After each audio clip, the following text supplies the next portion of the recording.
Selamat pagi, Ibu Wati. Di sini saya William Sebastian ingin membawakan materi yaitu penyalahgunaan nafza dalam mata kuliah konseling nafza.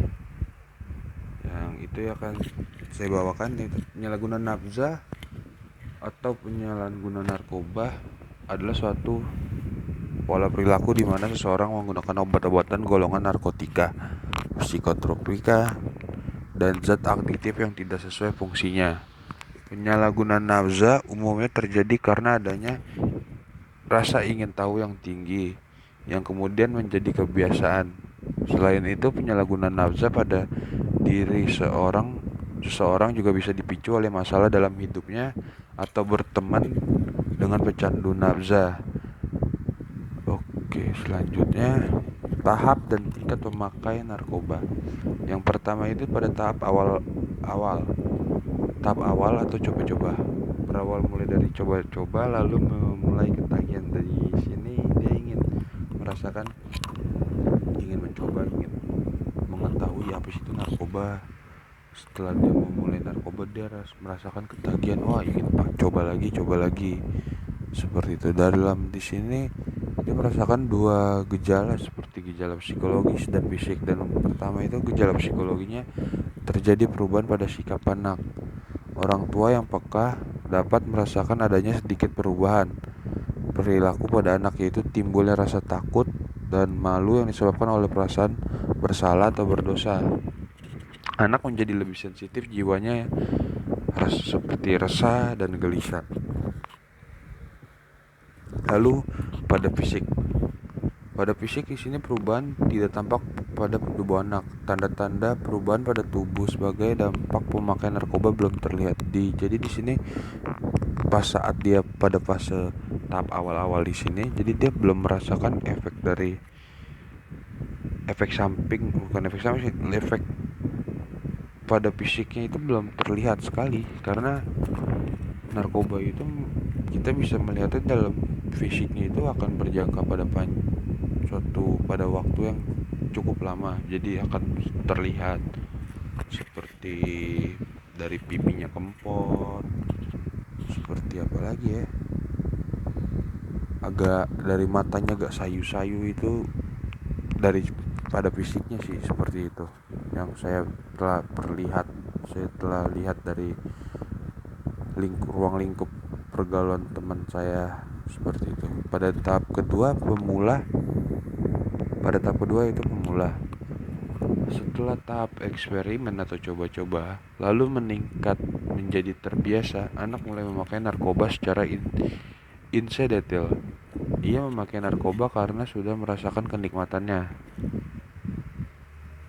Di sini setelah dia melakukan coba-coba, jadi dia melakukan, lalu kan ketagihan tuh, jadi dia kayak melakukan, biasa aja nih, sudah menjadi terbiasa, jadi kayak enak nih, enak, ada momennya saat enak, ada momen saat tidak enak, seperti itu sih. Jadi dia merasakan, wah udah biasa aja nih gue pakai ini gitu. Jadi dia lebih jarang-jarang atau aktif lah gitu, seperti aktif lah mungkin itu. Lalu di sini seperti tadi yang pada tahap awal-awal, jadi ada dapat gejalanya psikologisnya, sikapnya menjadi tertutup. Banyak yang tadinya terbuka kini menjadi rahasia. Ini biasanya remaja-remaja pada saat seperti orang puber lah ya kan, kayak tanyain kenapa nih kejerawatan, dia mulai kenapa ini jerawatan dalam percintaannya atau apa. Biasanya terjadi pada kayak puber gitu, lebih tertutup di arah ini. Jiwanya merasa resah, gelisah, kurang tenang, dan lebih sensitif. Hubungan dengan keluarga mulai terenggang, tidak lagi riang, cerah, dan ceria. Jadi berhubungan dengan keluarganya kan jadi kayak renggang, jadi kayak lebih menutup diri. Seperti nih biasanya dia main di ruang tamu, kenapa dia main di kamar aja, seperti itu. Lalu pada fisiknya tidak terlihat perubahan yang nyata. Gejala pemakai berbeda-beda sesuai dengan jenis narkoba yang dipakai. Dalam fisik itu terlihat seperti tergantung dengan apa yang dipakainya, jenis narkoba apa yang dipakainya. Seperti misalkan apa, sabu-sabu, dia merasakan pipi kempot, dalam sininya rahangnya agak lebih menekuk ke dalam, jadi sangat terlihat pada fisiknya jika itu aktif ya. Memakai aktif ya sih, rata-rata dalam jenis sabu itu seperti dia mengempot. Lalu pada jenis ganja dia kadang-kadang teler, matanya agak down gitu. Lalu orang ngobat, matanya melotot terus, dalam fisiknya seperti itu. Lalu pada tahap ketiga di sini pemakai narkoba terdorong untuk memakai lebih sering lagi. Dia lebih aktif ya di sini pada tahap berkala ini. Selain merasa nikmat, ia juga merasa sakau kalau terlambat atau berhenti mengonsumsi narkoba. Ia memakai narkoba pada saat tertentu secara rutin.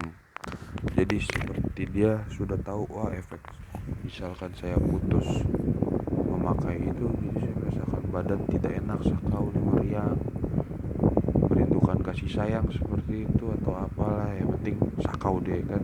Lalu dia ingin banget konsumsi lagi, jadi dia ada rasa ciri khas nikmatnya di situ juga lebih enak sih.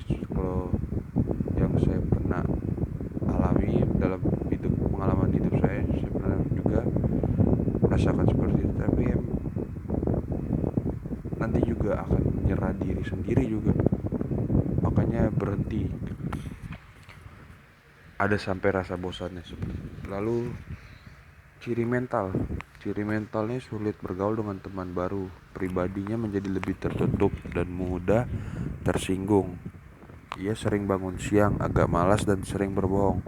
Ini banyak banget saya temui mental seperti ini ya, dalam diri saya juga ada, dalam ruang lingkup teman saya yang memakai narkoba juga seperti ini. Dia sulit bergaul dengan teman baru, jadi dia sangat sulit sekali sih buat untuk mempercayai orang baru.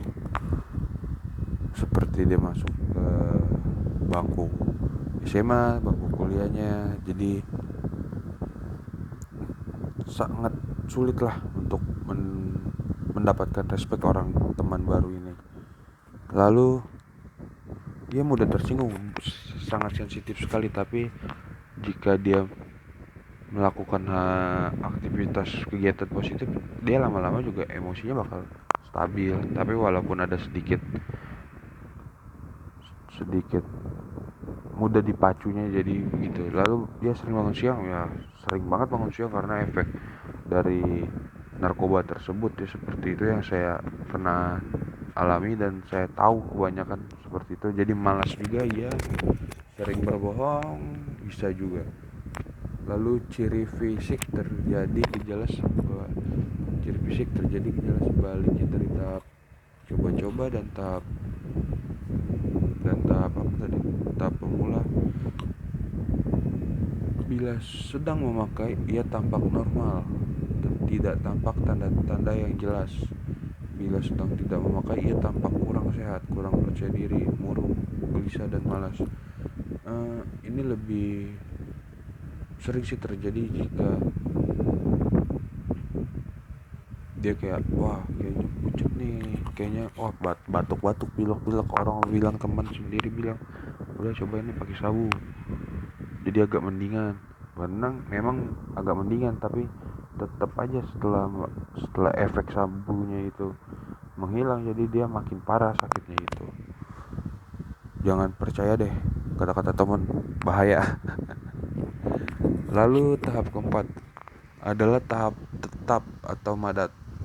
Setelah menjadi pemakai narkoba secara berkala, pemakai narkoba akan dituntut oleh tubuhnya sendiri untuk semakin sering memakai narkoba dan dengan dosis yang semakin tinggi pula. Pada tahap ini memakai tidak dapat lagi lepas dari narkoba. Ia harus selalu memakai narkoba. Tanpa narkoba ia tidak dapat berbuat apa-apa. Jadi kayak narkoba itu segalanya dalam menurut dia ini ya. Banyak sih sering terjadi pada umumnya ini. Jadi dia dituntut, seperti ada salah satu teman saya, dia saat ini sudah berkeluarga. Jadi dia setelah lulus SMA dia bekerja, dan dia ini bekerja ini dia menghabiskan gajinya nggak nggak separuh dari gajinya untuk menghabiskan untuk membeli narkoba supaya dia dituntut oleh tubuhnya itu. Jadi dia kayak merasakan, wah, dia saat ini pekerjaannya seperti office boy, lalu dia bekerja dituntut oleh badannya kan, seperti dari dalam tuntutan pekerjaannya banyak sekali. Wah, saya dikit, padahal belum selesai, masih ada lagi pekerjaannya, badan saya nggak puas nih. Jadi dia membeli narkoba untuk apa ya, dia narkoba itu jadi sebagai doping dia nih buat bekerja. Jadi dia semangat untuk bekerja, menyelesaikan pekerjaannya dari tuntutan pekerjaan. Padahal itu sangat salah sih sebenarnya. Jika dia istirahat yang cukup baik, mengatur, memanage waktunya dengan baik, jadi dia pasti bakal bisa menuntut tubuhnya itu untuk jam berapa untuk bekerja yang dengan baik. Lalu tanda-tanda psikis: sulit bergaul dengan teman baru, eksklusif, tertutup, mudah tersinggung, sensitif, egois, mau menang sendiri, malas, sering bangun siang, menyukai hidup di malam hari. Itu tanda-tanda psikisnya sih ya. Pandai berbohong, gemar menipu, sering mencuri atau merampas demi memperoleh uang untuk narkoba. Ia tidak merasa berat untuk berbuat jahat, bahkan untuk membunuh orang lain. Untuk di sini yang tidak merasa berat untuk berbuat jahat itu seperti kayak kriminal. Banyak seperti orang yang, mohon maaf jika saya salah, ada orang yang tidak hidupnya cuma pas-pasan atau kurang, jadi dia karena faktor lingkungannya di narkoba, jadi dia kan merasa mengikuti jejak yang ada di lingkungan, jadi dia tidak bisa untuk membeli narkoba tersebut. Jadi dia melakukan kriminal, membohongi orang dalam transaksi narkoba, atau dia membohongi orang tuanya, lalu melakukan kriminal, mencopet atau menipu orang. Jadi dia untuk mendapatkan narkoba itu sering terjadi. Tanda-tanda fisik biasanya kurus dan lemah, loyo, mata sayu, gigi menguning, kecoklatan, dan sering kali keropos. Biasanya kulit agak kotor, tanda bekas setan dan jarum suntik. Dan juga kenali narkoba dan musuhi penyalahgunaan. Jadi di sini tanda-tanda fisiknya tergantung dengan jenis-jenis yang ia pakai. Jadi ada salah satu contoh seperti sabu-sabu, mungkin dia seperti yang tadi saya bilang nih, kempot dengan mata agak masuk ke dalam dikit lah ya, agak kayak kurang gizi lah di mukanya itu. Lalu kurus juga, lalu dia kayak pasti suka, kadang-kadang orang kalau dalam sabu ini kayak bibir kering juga, itu bisa juga. Tapi dehidrasi juga fisiknya kan, jadi kan kelihatan kalau dehidrasi, tapi nggak selamanya dehidrasi itu orang memakai narkoba. Lalu mata sayu, gigi menguning, kecoklatan, sering kali keropos. Itu dalam efek sabu sering terjadi, jadi kayak gigi gampang mudah berlobang, seperti itu sih. Lalu dalam ganja dia rada dalam apa ya, fisiknya sih lemas aja sih dia, badannya santai, fleksibel sih dia kalau yang saya lihat. Kalau untuk obat dia matanya tuh melotot ya, lalu kayak pedau, kayak orang sakau sih, pedau gitu. Kayak ngomongnya juga bakal merasakan dari dalam cara komunikasinya juga merasakan wah berbeda banget nih dengan awalnya sebelum dia memakai. Selanjutnya, faktor penyebab penyalahgunaan narkoba atau nafza. Yang pertama, faktor kepribadian. A. Kurangnya pengendalian diri. Kurangnya pengendalian diri di sini seperti banyak orang yang ngomong wah imannya nggak kuat untuk mengendalikan egonya itu tuh. Saya ingin coba-coba nih, apa sih itu narkoba.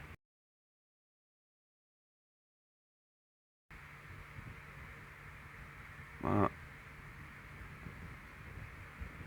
Oke, lanjut. Maaf, ada kesalahan teknis tadi. Jadi di sini kurang pengendalian diri, jadi kayak mencoba ingin tahu tingkat yang tinggi, rasa tahunya itu sangat tinggi, jadi dia susah untuk mengurangi pengendalian dirinya untuk melakukan tersebut. Lalu yang kedua, konflik individu atau emosi. Jadi sih yang B, konflik individu atau emosi. Di sini dia kayak seperti ada mempunyai masalah dengan seseorang, lalu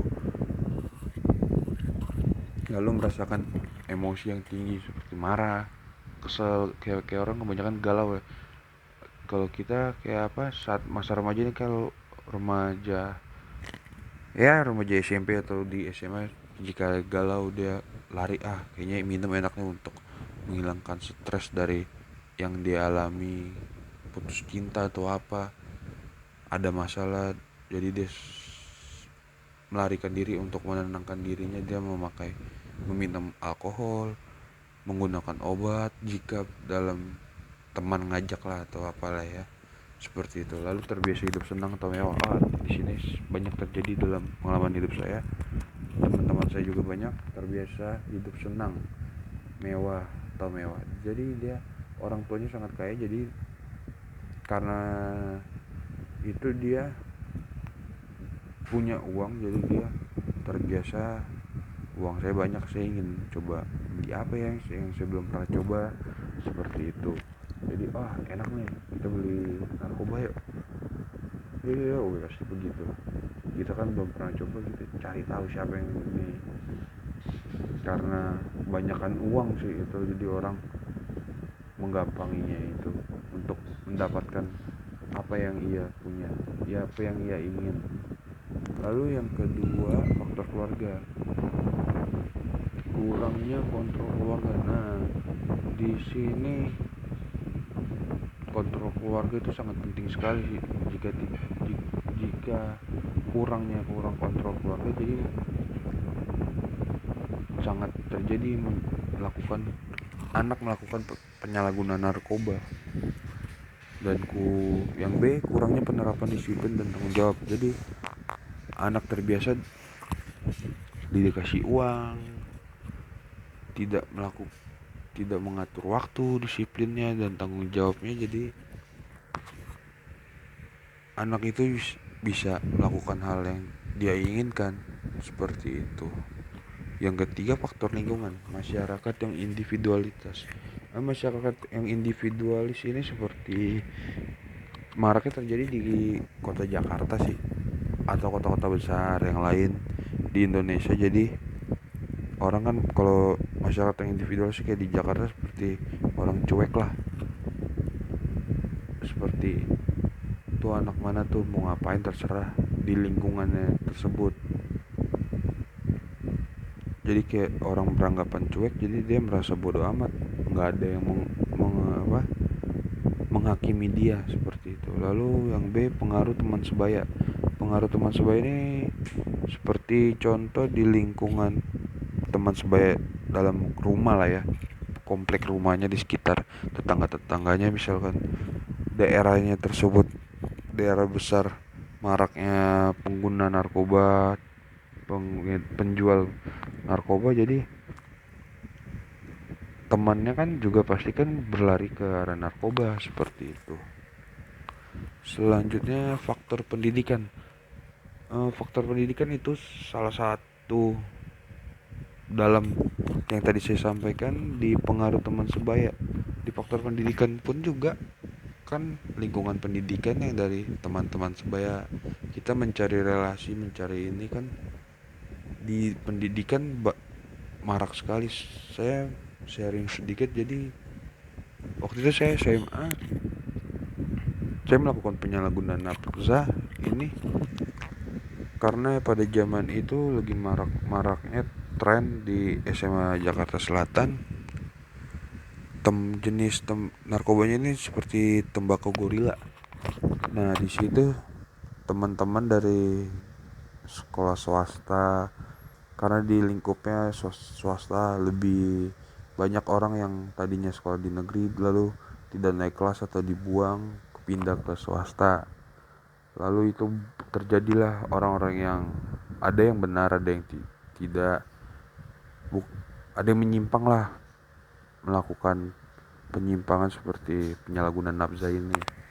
Nah di situ sangat, faktor pendidikan ini sangat pengaruh banget sih buat untuk penyalahgunaan nafza ini, karena teman-temannya berbagai macam lingkungan ada. Jadi kita mencari teman kan mencari relasi, jadi apa sih, mencari relasi apa yang kita tidak ketahui, kita tanya teman, jadi teman memberitahu. Lalu yang saya bilang alami ini jenis tembakau gorilla itu pada saat SMA itu lagi maraknya di tren saat itu. Jadi dari sekolah SMA seberang masih dalam satu lingkup Jakarta Selatan, jadi memberi, kan kita mencari relasi, berkenalan, oh dia mau ngedropkan ini, oh terus kita merajak mensuplai ke sekolah mana lagi nih yang belum ada tembakau gorila, seperti itu. Jenis transaksinya sangat tinggi sih dalam pada jenis tembakau gorila itu, karena kan baru-baru juga pada masa tahun 2014 ke 15. Dan yang kelima, faktor masyarakat dan komunitas sosial. Faktor masyarakat sangat pengaruh dalam seperti masyarakat yang di lingkup tetangga, rumah, sekitar rumah, masyarakat yang lain, komunitas sosial, geng seperti itu. Jadi kayak komunitas sosial seperti,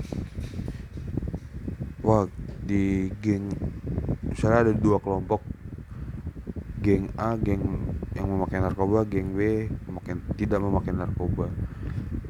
Jadi tadinya kita dari geng yang tidak memakai narkoba, karena di dalam suatu pendidikan bersosialisasi dengan geng narkoba kan dikumpul bareng, seperti ada komunitasnya, seperti dalam kelas seperti itu. Jadi kan kita bergaul banyaknya orang, jadi kita bisa terjun ke situ, jadi bahaya sekali. Lalu yang keenam, faktor populasi yang rentan seperti tempat tinggal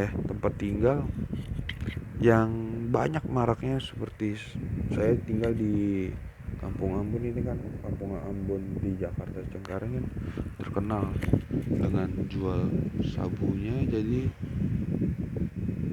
saya bisa aja bergaul dengan orang masyarakat di Kampung Ambon Jakarta ini, lalu terjun ke dalam seperti itu. Seperti kayak, wah, depan rumah saya ada yang jualan, saya berteman dengan anaknya juga maki juga, jadi kita berteman, lalu kayak nggak sengaja lah kita mencoba seperti itu.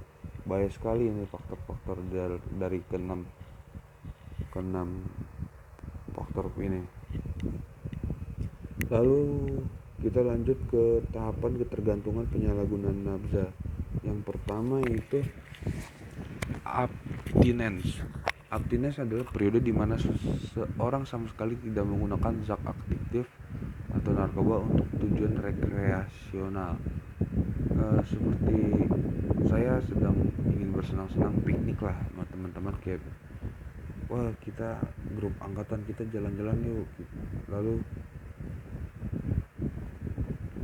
orang ini sama sekali tidak menggunakan zat, jadi kayak saya nggak make, dalam acara tujuan rekreasi gitulah. Lalu yang kedua, social use adalah periode di mana individu sudah menyalahgunakan zat aktif untuk tujuan rekreasional, namun belum mengalami problem yang berkaitan dengan aspek sosial, finansial, medis, dan sebagainya. Yang bersangkutan masih dapat mengontrol penggunaan zat. Orang ini lebih lebih mengontrol aja penggunaan zatnya. Dalam sosialnya aja sih dia melakukannya. Lalu early problem use, di mana seseorang sudah menyalahgunakan zat adiktif dan sudah mulai berpengaruh pada kehidupan sosial, misalnya sudah malas belajar, bergaul hanya dengan orang-orang tertentu, mulai menjauh dari keluarga dan lain-lain. Yang keempat, early addiction adalah tahap di mana seseorang sampai pada perilaku ketergantungan secara fisik dan psikologis. Pada tahap ini, seseorang pecandu akan mengalami gangguan kehidupan sosial. Seseorang sudah sulit mengikuti kehidupan normal. Ia akan terlibat dalam perbuatan melanggar norma dan nilai yang berlaku. Yang kelima, severe addiction merupakan tahap akhir di mana seseorang hanya hidup untuk mempertahankan ketergantungan zat. Pada tahap ini, seseorang tidak lagi memiliki kepedulian terhadap lingkungan sekitar. Bahkan yang bersangkutan sudah akrab dengan tindakan kriminal atau pencurian, perampokan, pembunuhan, dan lain-lain. Hal ini dilakukan untuk mendapatkan narkoba yang ia inginkan. Seperti itu. Nah, Prochaska dan Di Clemente dalam Bennett pada tahun 1989 yang dia dengan judul tahapan proses pemulihan pecandu. Jadi dalam kita memberikan pemulihan dalam pecandu itu ada sebanyak 5 proses. Yang pertama itu pre-contemplation. Pre-contemplation adalah tahap di mana seorang pecandu narkoba belum mau mengakui bahwa perilaku penggunaan zat akan merugikan diri sendiri, keluarga, dan lingkungannya. Pada tahap ini, seseorang pecandu akan menampilkan mekanisme pertahanan diri agar mereka tetap dapat mempertahankan pola ketergantungan zat. Jenis pertahanan diri yang selalu muncul adalah selalu mengelak atas kenyataan negatif yang ditimbulkan atas penyalahgunaan zat. Ia masih bersikap tablik terhadap nasihat atau penyuluhan. Ini saya sering juga sih suka begini. Lalu yang contemplation adalah tahap di mana pecandu mulai menyadari bahwa perilaku penyalahgunaan zat merugikan diri sendiri, keluarga, dan lingkungan, tapi merasa sering ragu-ragu untuk menjalani proses pemulihan. Di sini penting sekali peran keluarga, teman dekat, dan lembaga rehabilitasi untuk melakukan pendekatan agar seseorang pecandu termotivasi untuk pulih atau justru kembali lagi pada fase awal pre-contemplation.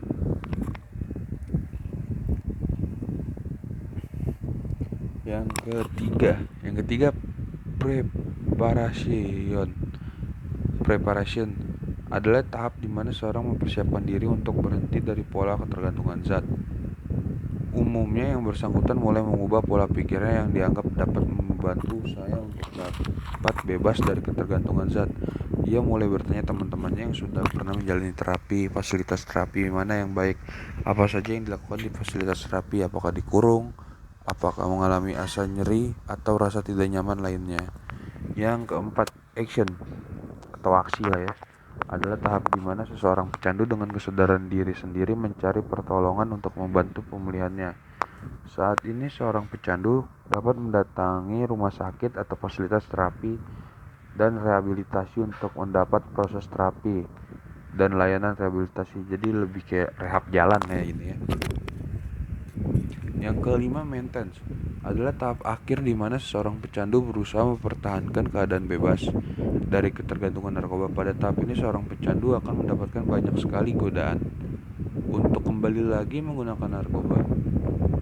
mulai dari pertemanan hingga lingkungan di tempat tinggal yang mungkin seorang kembali menggunakan narkoba.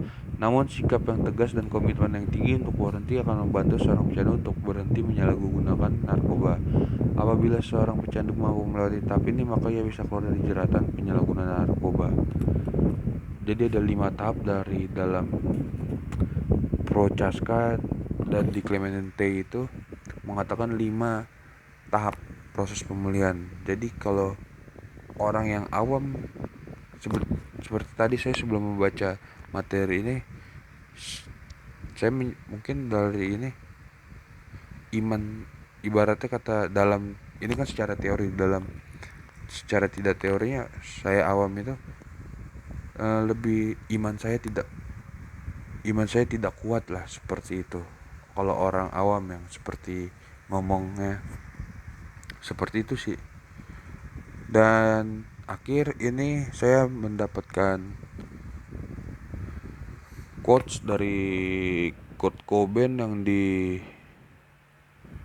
dikutip dari jagokata.com.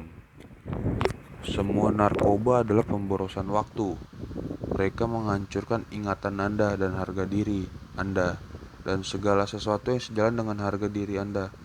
Jadi semua narkoba itu pemborosan waktu, merugikan waktu, menghancurkan diri kita sendiri. Jadi berhentilah narkoba. Terima kasih, itu saja. Terima kasih Ibu, itu aja. Terima kasih.